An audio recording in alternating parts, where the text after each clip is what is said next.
Las noticias de hoy en Estados Unidos.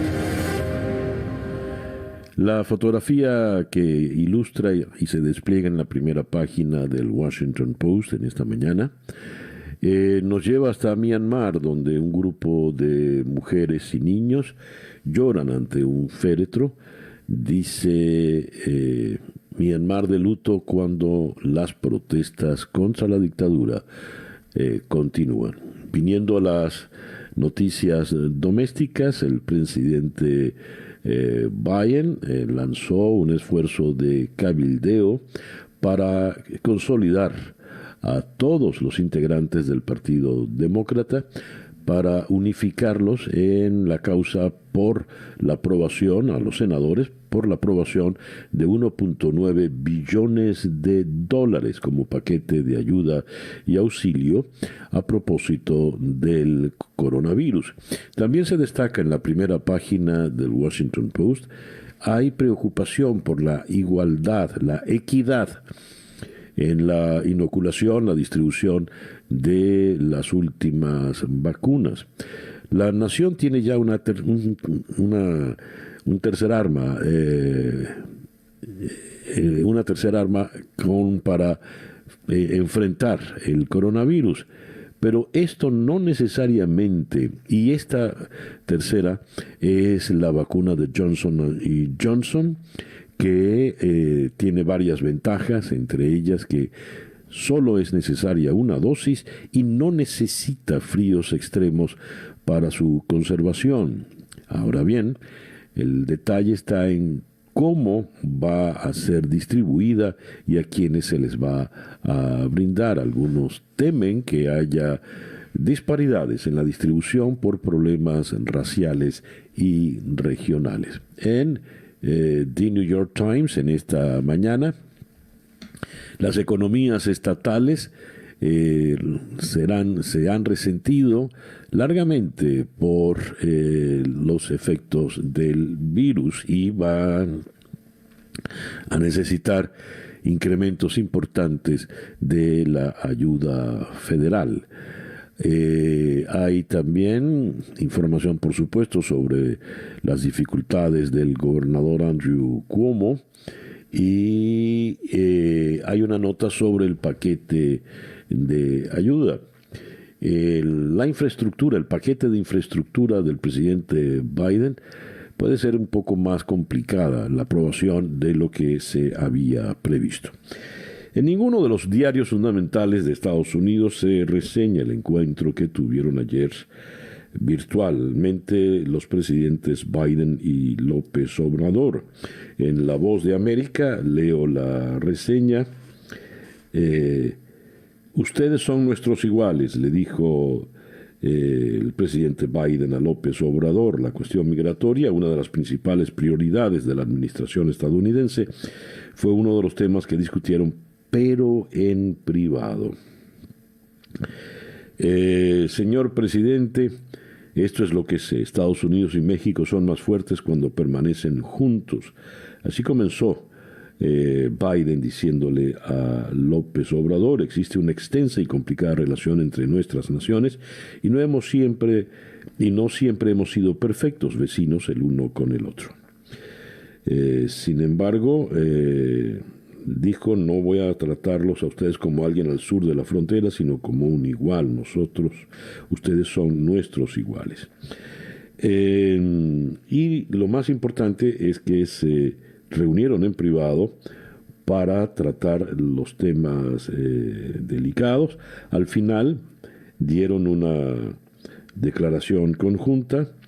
Ambos gobiernos reafirmaron su compromiso con el Tratado de Libre Comercio que entró en vigor el año pasado entre Estados Unidos, México y Canadá, conocido como el TEMEC, como un motor de la prosperidad de América del Norte y de la defensa de los derechos de los trabajadores en los países firmantes del acuerdo. Concordaron en trabajar de manera conjunta para hacer frente a las raíces de la migración regional, mejorar su gestión y desarrollar alternativas legales para los inmigrantes. En una información que leo en La Voz de América, Estados Unidos priorizará la emisión de visas de inmigrantes. El gobierno de Estados Unidos confirmó que la rescisión de la proclamación presidencial 10.014 permitirá ahora reiniciar el proceso de petición de visas de inmigrante en Estados Unidos, una vía bloqueada por la administración Trump al inicio de la pandemia.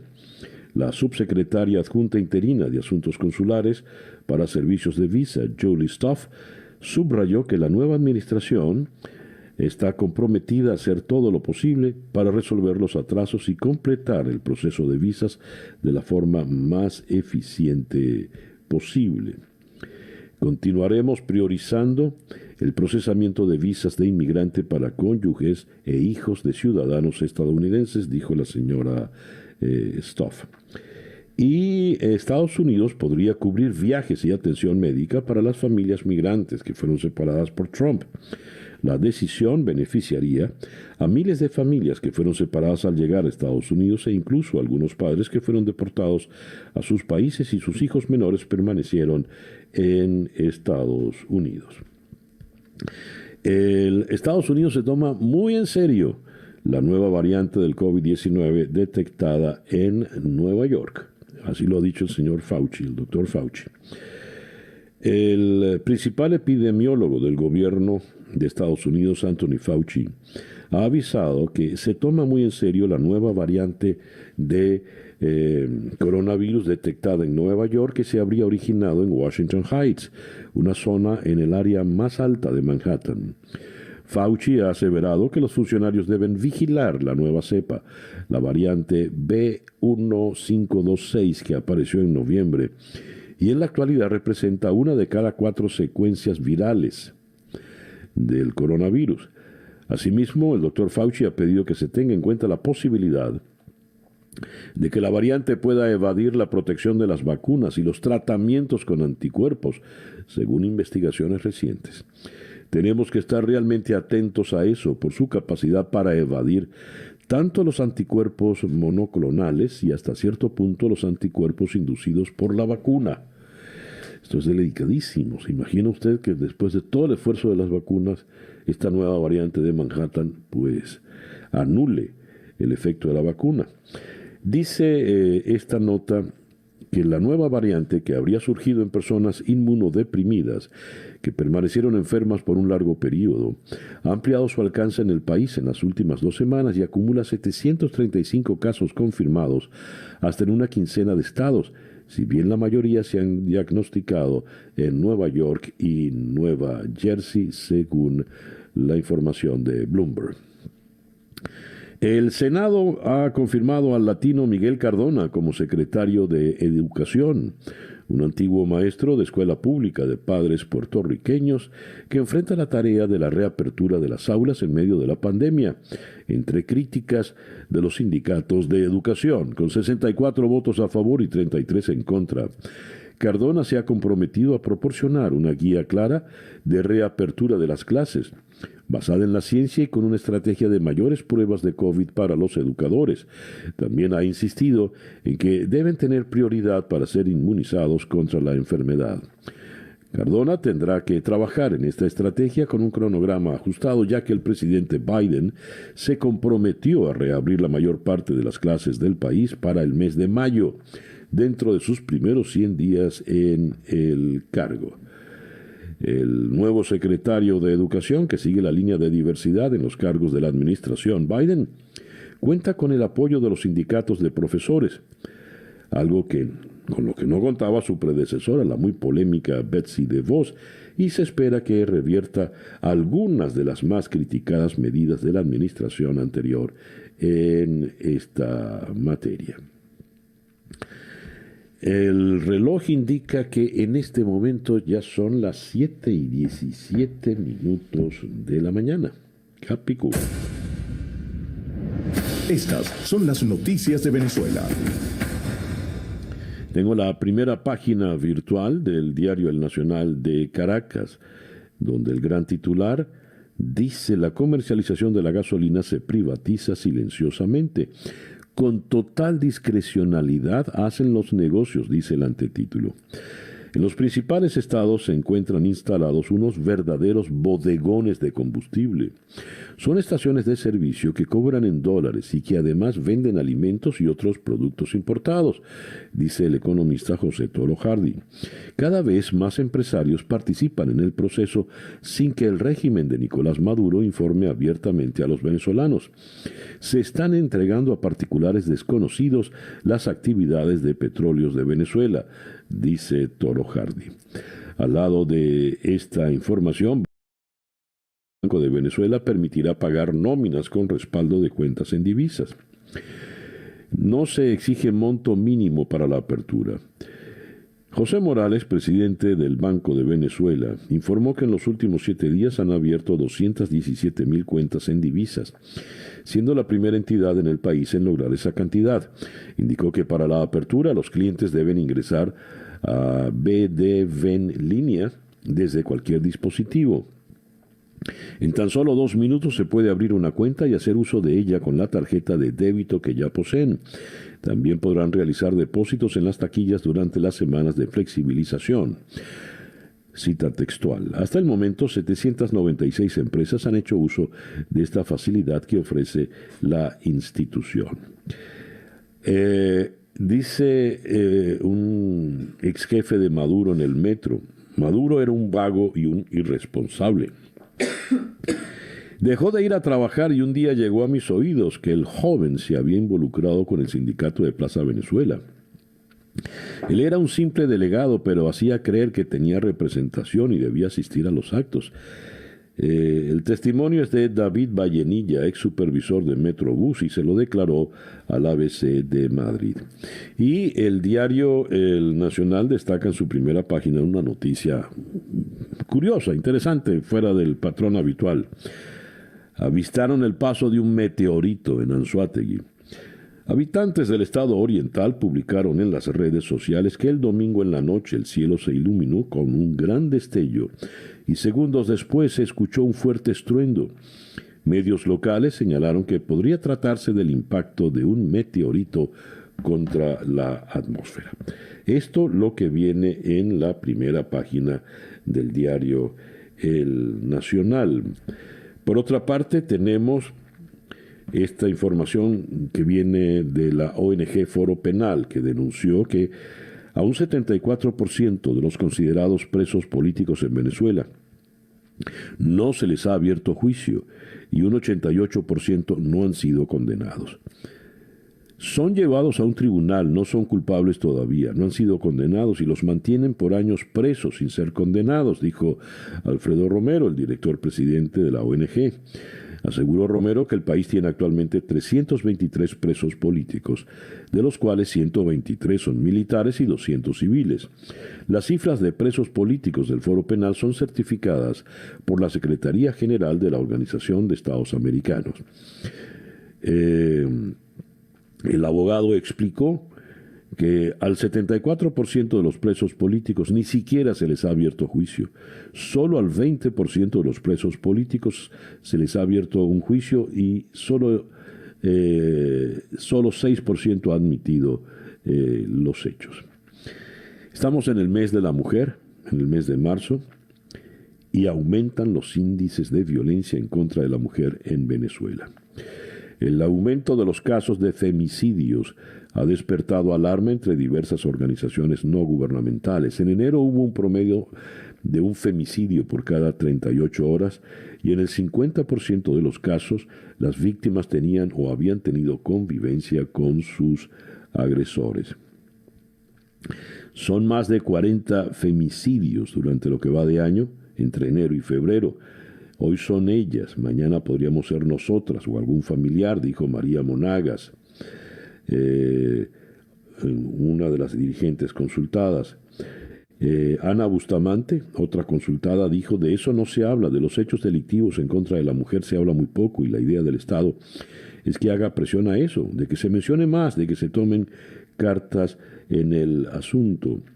La activista de los derechos de la mujer, Marianela Anzola, hizo un llamado a los encargados de ejecutar las políticas públicas que puedan beneficiar a la mujer.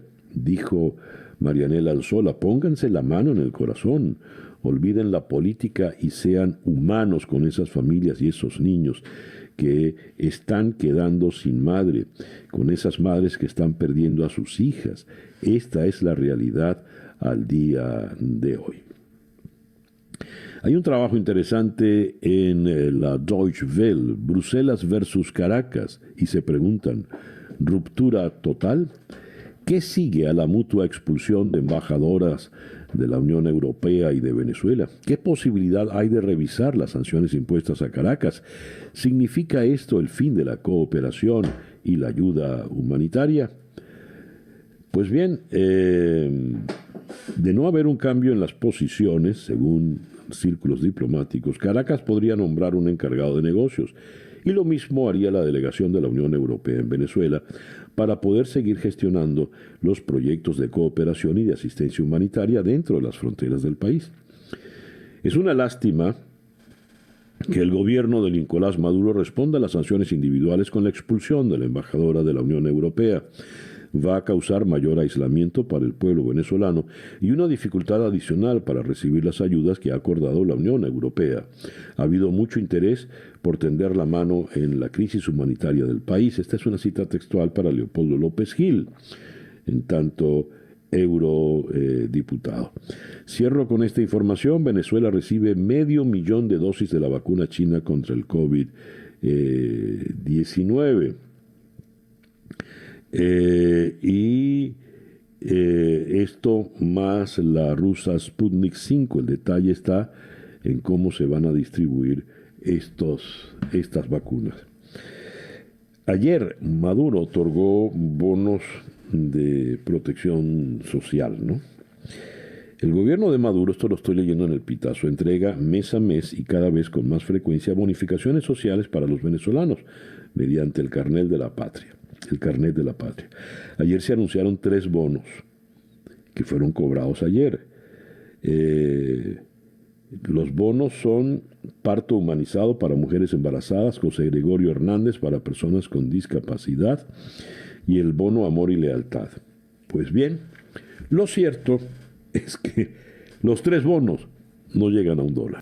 El editorial con César Miguel Rondón. Leyendo este absurdo de los 3 bonos que dio ayer Nicolás Maduro en Venezuela, el bono para el parto humanizado, el bono José Gregorio Hernández para las personas con discapacidad, el bono amor y lealtad, pues bien, no llega esto a $1. Es increíble. Los 2 primeros bonos son de 200,000 bolívares. Y el último es de 750,000 bolívares.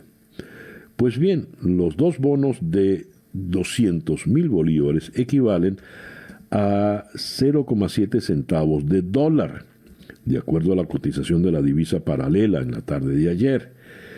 Esto no alcanza para comprar ni siquiera 1 kilo de harina, pues el costo del kilo de harina es 1.850.000 bolívares.